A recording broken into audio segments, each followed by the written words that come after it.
जय श्री राम। मैं अंकित त्यागी, astrologer, numerologist, लाल किताब एंड वास्तु कंसल्टेंट, आप सभी का फिर से स्वागत करता हूं। गोवर्धन पूजा दिवाली के दूसरे दिन यानी कार्तिक मास की शुक्ल पक्ष की प्रतिपदा तिथि के दिन की जाती है और इस दिन भगवान गोवर्धन के साथ साथ गाय, बैलों और पशुओं की भी पूजा की जाती है। माना जाता है कि इस दिन भगवान गोवर्धन की पूजा करने से भगवान कृष्ण का आशीर्वाद स्वयं ही मिल जाता है। गोवर्धन पूजा 2020 की अगर मैं बात करूं तो 15 नवंबर 2020 गोवर्धन पूजा का शुभ मुहूर्त होगा दोपहर 3:19 से शाम 5:27 तक।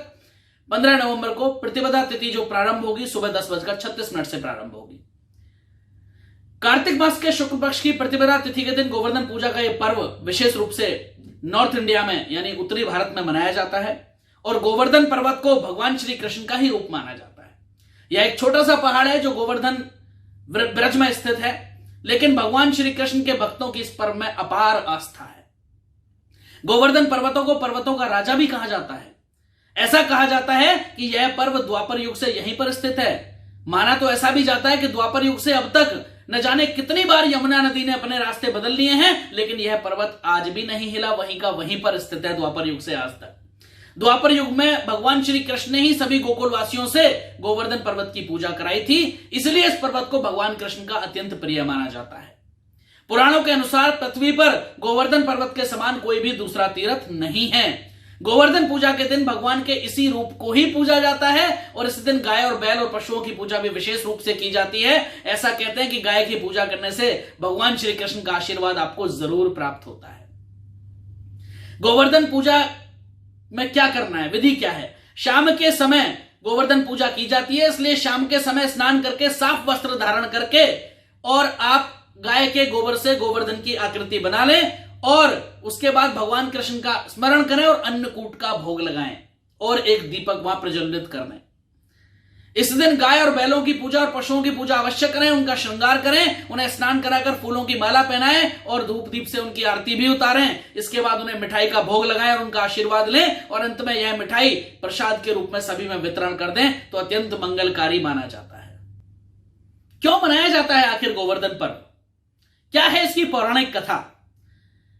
पौराणिक कथा के अनुसार द्वापर युग में ब्रज में इंद्र की पूजा की जाती थी, भगवान इंद्रदेव की।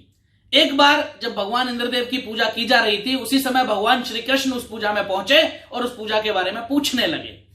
तब ब्रजवासियों ने उन्हें बताया कि यह देवराज इंद्र की पूजा की जा रही है। इस पर भगवान श्री कृष्ण ने सभी नगरवासियों से कहा कि भगवान इंद्र की पूजा करके हमें कोई लाभ नहीं होता है। वर्षा करना तो उनका कर्म है और उनका दायित्व भी है, तो वो तो उनको करना ही है, इसलिए वो सिर्फ और सिर्फ अपना कर्म कर रहे हैं। लेकिन गोवर्धन पर्वत हमारी गायों का संरक्षण और भोजन उपलब्ध कराते हैं और बहुत सारे पेड़ और पौधे भी उपलब्ध कराते हैं, जिससे वातावरण भी शुद्ध रहता है।